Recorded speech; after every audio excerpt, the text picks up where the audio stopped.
Syllabus पूरा तभी जा रहे हैं। तो सिलेबस अपनी जगह बहुत इंपॉर्टेंट है, बट आपको ये भी समझना पड़ेगा कि स्मार्ट स्टडी ज्यादा जरूरी है। अब 60 दिन बचे हैं और इन 60 दिनों के अंदर आपको ये समझना होगा कि क्या पढ़ना है वो जरूरी है, बट क्या छोड़ना है वो उससे ज्यादा जरूरी है।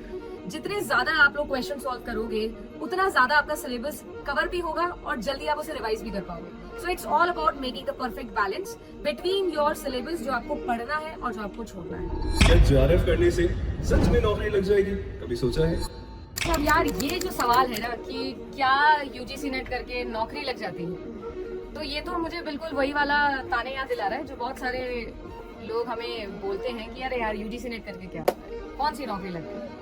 तो मैं आप लोगों को गिनवाती हूँ 5 ऐसी टॉप नौकरियां जो आप जेआरएफ करके या यूजीसी नेट क्वालिफाई करके लगवा सकते हैं। सबसे पहली तो ऑफ कोर्स असिस्टेंट प्रोफेसर, किसी भी गवर्नमेंट कॉलेज के अंदर आप जा सकते हो कॉन्ट्रैक्चुअल बेसिस पर, एड हॉक बेसिस पर, ऐसे बहुत सारी पोस्ट निकलती है, गेस्ट लेक्चरर भी बन सकते हो। देन आता है आप सभी लोगों के लिए कि अगर आपका जेआरएफ क्वालिफाई होता है तो आप सभी लोग प्रोजेक्ट बेसिस पर भी जा सकते हो और अपने जेआरएफ अमाउंट के साथ साथ लाइव प्रोजेक्ट्स का एक्सपीरियंस ले सकते हो। बहुत अच्छी यूनिवर्सिटीज, बहुत अच्छी मल्टीनेशनल्स के साथ काम कर सकते हो। साथ ही साथ आप तीसरी सबसे इंपॉर्टेंट चीज, आपके नवरत्न के पास, महारत्न के पास आप जा सकते हो। अगर आप वहां जाते हो एज अ जेआरएफ काम करते हो तो आपका सर्टिफिकेशन भी बहुत ज्यादा स्ट्रॉन्ग जाता है और साथ ही साथ एक स्ट्रॉन्ग रिज्यूमे आपका बिल्ड हो जाता है जो आगे के फ्यूचर में आपको बहुत काम करेगा।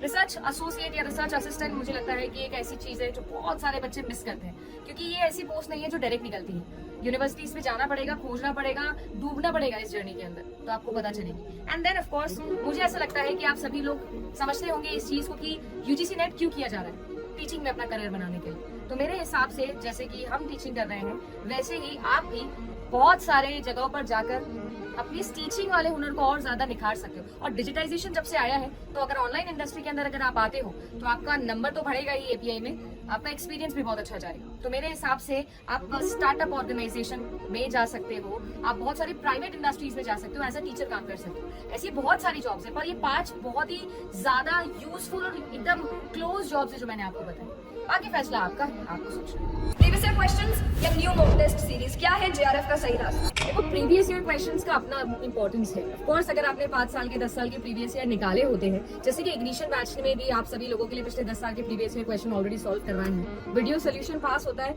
तो आसान हो जाती है चीजें, आपको पता लग जाता है कितना रेलेवेंट है कितना नहीं रेलेवेंट है। बट मुझे ऐसा लगता है कि अगर आप लोग पास्ट एक्सपीरियंस देखो, अपना पिछले 2-3 साल के पेपर जैसे एनडीए बना रहा है, एनडीए सिर्फ प्रीवियस ईयर क्वेश्चंस पर बेसिस नहीं रख रहा है, बहुत सारे ऐसे क्वेश्चंस, ऐसे टॉपिक्स पूछ रहा है जो कि बहुत ही ज्यादा नए हैं और वो इतने इंटीग्रेटेड होते हैं कि आप एक प्रीवियस ईयर क्वेश्चन को अगर करके बैठे हो और आपको लगता है कि आपका हो जाएगा इससे, तो वो नहीं होने वाले हैं। आपको बहुत सारे टॉपिक्स को एनालिसिस करना पड़ेगा और उनके इंटीग्रेटेड टॉपिक्स पर क्वेश्चन करने पड़ेंगे। लाइक अभी लॉजिकल रीजनिंग का क्वेश्चन देखा ना, moods and figure, Venn diagram, पता नहीं क्या क्या मिक्स कर दिया। तो इस तरीके से पेपर 1 में भी और पेपर 2 में मॉक टेस्ट लगाना बहुत जरूरी है और सही जगह की टेस्ट सीरीज लगाना भी जरूरी है, क्योंकि ये टेस्ट सीरीज मार्क्स कम दिलाती है, जेआरएफ तक कम ले जाती है, डराती ज्यादा है। तो डरना नहीं है, क्योंकि सही क्वेश्चन पेपर एकदम एंटी रेलेवेंट वो आपको ढूंढना है और वैसे मॉक टेस्ट पर काम करना है। क्या आपको भी ये कंफ्यूजन, पेड कोर्स या सेल्फ स्टडी? देखो ये कंफ्यूजन तो सभी स्टूडेंट्स को आ रहा है, पेड कोर्स या फिर सेल्फ स्टडी। बट मैं आप लोगों को एक बीच का वे बताऊं, जितने पेड कोर्स लेने ले लो, बट सेल्फ स्टडी तो करनी ही पड़ेगी, समझना तो खुद ही पड़ेगा, याद भी खुद ही रखना पड़ेगा और एग्जाम में भी खुद ही जाकर लिखना पड़ेगा। पर फर्क सिर्फ इतना पड़ेगा कि अगर आपके पास गाइडेंस होती है, राइट टाइम पर राइट डिसीजन मेकिंग गाइडेंस आपको मिल जाए, तो शायद आप लोगों का रास्ता इजी हो जाएगा। छोटा तो नहीं हो सकता क्योंकि चलना तो उतना ही पड़ेगा, बट ये जरूर है कि अगर कोई साथ ही साथ होता है तो सफर आसान हो जाता है। ओनली पीएचडी क्या सच में ओनली है? ओनली पीएचडी है भाई। बात ऐसी है कि फिलहाल के लिए तो वो ओनली ही है, क्योंकि बहुत सारी यूनिवर्सिटीज उनको रिकॉग्नाइज नहीं कर रही है। बहुत सारी यूनिवर्सिटीज ने ये भी कहा कि हम हमारा ही रूल लगाएंगे, हम हमारी पीएचडी एंट्रेंस लेके जाएंगे।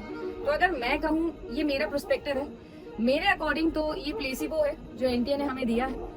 बट हाँ, ऐसा भी नहीं है कि आप अगर ओनली पीएचडी क्वालिफाई करते हो तो आप अपने आप को डीमिंग करो या डिस्ग्रेस करो कि यार नहीं यार मेरा तो ओनली पीएचडी हुआ है, बिकॉज ये ओनली वर्ड से प्रॉब्लम है। अगर आप पीएचडी के लिए भी क्वालिफाई होते हो तो दैट्स अ गुड थिंग। 1 साल के अंदर आप अपने पीएचडी का एडमिशन ले सकते हो, इनफैक्ट प्रपोजल बनाना तो सीख ही सकते हो, एक्सपीरियंस लेके आ सकते हो। किसने कहा है कि हर इंटरव्यू इसलिए दीजिए कि आप उसमें सिलेक्ट हो जाएंगे? बहुत सारी चीजें आपको एक्सपीरियंस के लिए करनी होती है और फिर आपकी तैयारी तो चली रही है। तो अगर ओनली पीएचडी भी होता है तो मेरे हिसाब से आपको आपकी तैयारी कंटिन्यू करनी चाहिए, क्योंकि सफर जो है वो जेआरएफ तक लेके जाइए। और अगर आपका जेआरएफ क्वालिफाई होता है तो अच्छे स्टाइपेंड के साथ पीएचडी करिए। क्या जेआरएफ है सब कुछ? नेट के बारे में क्या? जेआरएफ करते रहे, ये नहीं सोचते कि जेआरएफ बहुत इंपॉर्टेंट है, वैल्यू भी बहुत मिलती है, प्रेफरेंस भी मिलती है पीएचडी एडमिशंस में। बट अगर आपने एक बार यूजीसी नेट क्वालिफाई कर लेता है तो जिंदगी भर के लिए असिस्टेंट प्रोफेसर के तो एलिजिबल हो ही गए हो। इसके अलावा भी जब आप नेट का सिलेबस ही पढ़ चुके हो तो आप आपके सब्जेक्ट का कोई भी गवर्नमेंट एग्जाम दे सकते हो। तो यूजीसी नेट का सर्टिफिकेट सिर्फ एक सर्टिफिकेट नहीं है, वो एक सर्टिफिकेट, एक जस्टिफिकेशन है आपकी पूरी मास्टर्स और आपके ग्रेजुएशन की पढ़ाई का। यानी आपके सब्जेक्ट में आप सबसे ज्यादा समझ चुके हो। इसके अलावा भी अगर आप लोग देखो तो नेट क्वालिफाई करके भी आप बहुत सारी जॉब्स पर अप्लाई कर सकते हो, बहुत सारी यूनिवर्सिटीज, मेन स्ट्रीम यूनिवर्सिटीज में जाके भी पीएचडी एडमिशंस कर सकते हो। It all depends upon how well your subject is. अगर आपने अच्छे से अपना सब्जेक्ट पढ़ा है और नेट क्वालिफाई किया है तो आपको हमेशा जॉब अपॉर्चुनिटीज भी मिलेगी और आप सभी लोगों का फ्यूचर भी सिक्योर हो जाएगा। तो it's all about making your masters subject master.